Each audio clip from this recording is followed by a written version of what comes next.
Bom dia, galera do 7º ano, tudo bem com vocês? Que maravilha!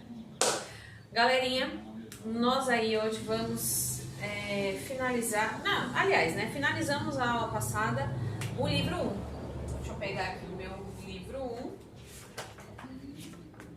E aí nós vamos hoje fazer a correção dessas páginas, né? Na verdade, da página, né? Da página 164, que aqui é a história em quadrinhos. Quem não me mandou, por favor, faz enviar. Vamos enviar, né, minha gente? E aí, para finalizar, eu vou ser boazinha, porque poucas pessoas me enviaram, né? E como é uma atividade avaliativa, eu vou esperar até a próxima semana. Não chegando, aí eu coloco a chave de correção no grupo, né? E considero somente aqueles que enviaram. Combinado? A correção nós faremos lá no nosso grupo de estudos, tá? Essa vai ser a primeira etapa da aula. A segunda etapa será o início do livro 2. Minha gente, o tema é fantástico. Dá um... Peraí.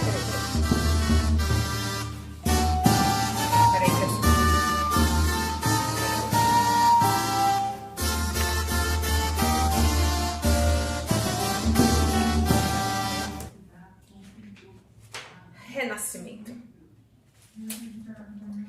Bora lá. Primeiro vamos entender o cenário do momento. Século XIV, né? Nós estávamos vendo aí na arte gótica, né? O lance da época medieval, né? O controle que a igreja tinha em todos os aspectos, né? Da vida em sociedade, desde o controle de música, dança, tudo, né? E obviamente a arte e pintura, né? Porque dança e música também fazem parte dos pilares de arte, né? E dentro desse contexto ainda, desse teocentrismo, onde Deus é o centro de tudo, né? Surge no século XIV começa a surgir um movimento que caminha contra, né? Que nós chamaremos esse movimento de renascimento. Não é esse renascimento não, minha gente. É um renascimento porque é um novo, né, surgindo. Nesse momento, a divisão entre a fé e a razão, né? Sendo que nesse momento a ciência vai ser mais valorizada, né? O cenário que o século XIV trouxe também foi uma pandemia, né, chamada peste negra ou peste bubônica, né? Aí vocês vão hoje saber a origem dessa palavra, né? Peste negra porque ela realmente deixava manchas, né, escuras no corpo da pessoa. E bubônica vem de uns bubões que cresciam nessas regiões onde a gente soa mais, as virilhas, axilas, elas inchavam, né? E eles chamavam de bubões, aí ficou peste bubônica. E essa doença, essa pandemia, matou também zilhões de pessoas e era transmitida pelas pulgas. Lembra que eu falei para vocês que nesse momento, na Idade Média, as pessoas não tinham saneamento básico, não tinham controle de higiene, então ratos tinham as tulhas, né? E muitos esses bichos, por isso que às vezes as pessoas falam assim, foram os ratos que trouxeram. Não foram os ratos, foram os parasitas que estavam morando nos ratinhos, né?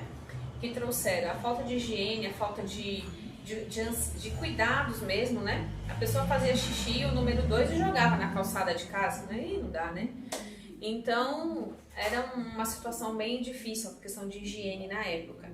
E aí, obviamente, trouxe essa pandemia que matou muitas pessoas, né? É uma das pandemias aí que temos historicamente. Infelizmente, o coronavírus vai vir aí também entrar para a história de uma maneira muito negativa, levando muita gente embora por conta disso, né? Enfim, falamos aí que dentro do século XIV também teve essa pandemia, a peste negra, né? E as pessoas, inclusive a igreja chegou a dizer na época que as pessoas estavam sendo punidas por terem se afastado de Deus, por terem deixado Deus de lado, né? Por isso que veio o castigo, né? Era visto como um castigo na época. Mas enfim, né? Na verdade, não creio muito se foi um castigo, mas eu acho que tudo que a gente planta, a gente colhe, né? Conforme eles viviam, também não tinham muito conhecimento sobre, né? O que eles estavam plantando, a falta de higiene, falta de saneamento e etc., trouxe esse resultado, né? Enfim.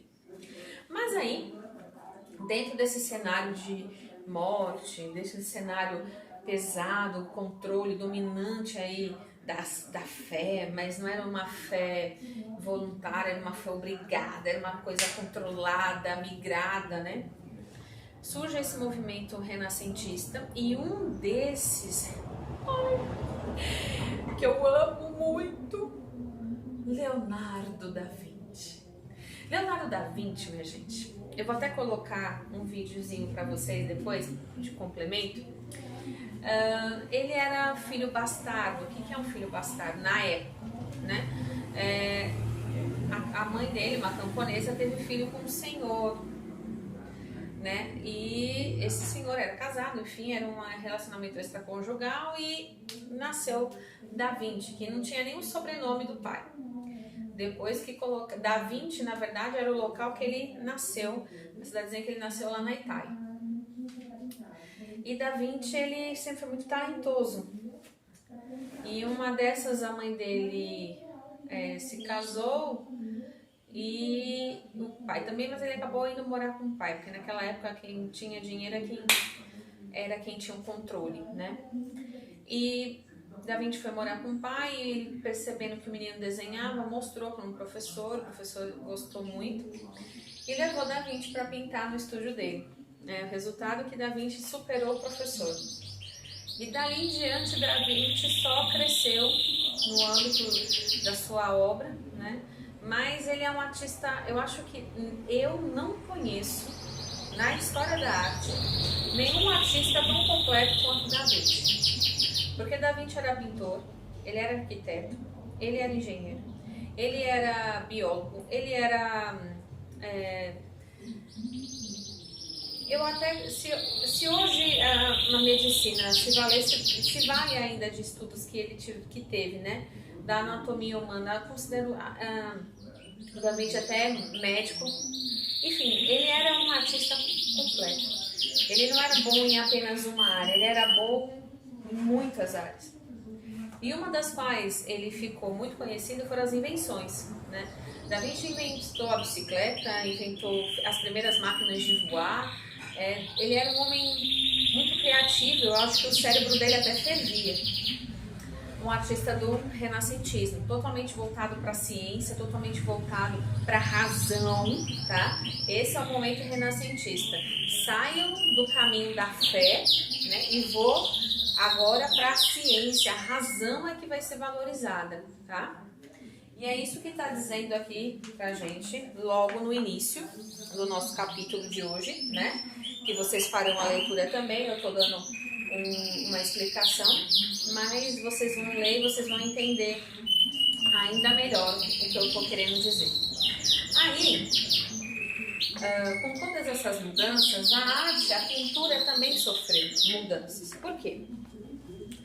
Houve-se, deixa eu ver se eu encontro aqui um exemplo. Aqui, do Masaccio. Era bem que eu queria ver. Olha aqui. Vamos atentar aí. Para vocês olharem melhorzinho, tá na página 112, tá? Houve aqui, alguns elementos foram acrescentados à pintura. Por exemplo, volume das formas, profundidade, que nós chamamos de perspectiva, né? Isso também veio com as pinturas renascentistas, né? Tá vendo essa questão aqui da perspectiva? Eu consigo ver, tá até todo riscadinho o livro de vocês, não sei se vocês vão conseguir ver daqui. Mas tem uma questão, parece que dá para você entender que tem uma profundidade no desenho, tá? Deixa eu ver se eu tenho outro aqui para vocês entenderem melhor. Ah, tem até aqui, ó, um desenho aqui para vocês entenderem a perspectiva. Eu não vejo só o plano, mas eu vejo praticamente uma visão completa da pintura, tá? Deixa eu ver se eu tenho outro aqui pra gente entender. Ah, aqui, ó. Essa parte aqui que é parece uma abóboda, né? Não. A profundidade depois do Cristo. Então, a gente consegue entender e perceber esses toques nas pinturas renascentistas, né? O bom disso tudo é que esse movimento ele está bem interligado com o final da Idade Média, né? Com a Idade Moderna, vamos dizer assim, contemporânea, moderna, né? Eu estou saindo de um movimento escuro, né? Para renascer para algo novo. Por isso que o nome Renascimento, né? Eles estão renascendo aí com novas visões, não deixando de crer em Deus, mas valorizando a ciência, né? Porque Deus ainda está bem presente nessa sociedade, tá? Mas agora eles querem valorizar o científico, crescer cientificamente, descobrir as coisas, uma curiosidade ímpar, que até então era negado, né? Porque a gente já comentou nas outras aulas que na Idade Média o controle da igreja era muito grande e até o conhecimento era negado.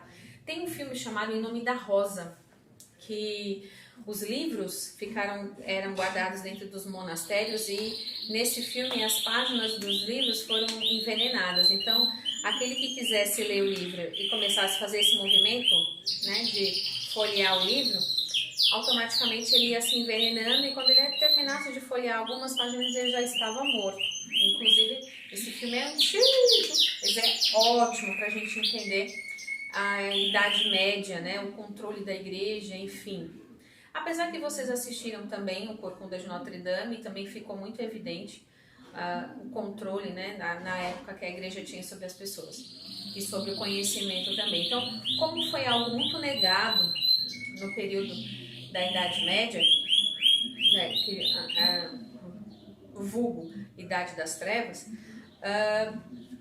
no Renascimento isso é como se fosse água para quem está no deserto, né? A sede de conhecimento era muito grande. Então, por isso que a ciência teve esse peso, né, enorme.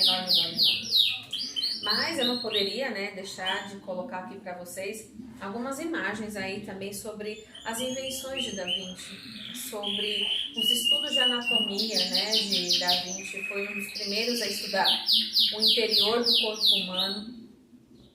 Um artista realmente completo. Existem outros, né, artistas renascentistas, mas Da Vinci é o meu xodó. Eu não poderia, né, deixar uma aula de renascimento, falar de renascimento e não falar de Da Vinci, não deixar de comer feijão meio-dia. Não dá, né? E aí hoje a gente vai ter uma aula bem legal. Vai ter algumas atividades envolvendo desenho e criação, obviamente, né? Principalmente hoje, nós vamos usar a criatividade e vamos criar coisas aí bem interessantes, tá certo? Davi também aqui tá bem inspirado, meu passarinho tá bem feliz, né? Vocês estão percebendo que ele se empolga quando eu venho dar aula. Então tá bom, gente, a gente se vê já no nosso grupo de estudos. Beijo, até daqui a pouco.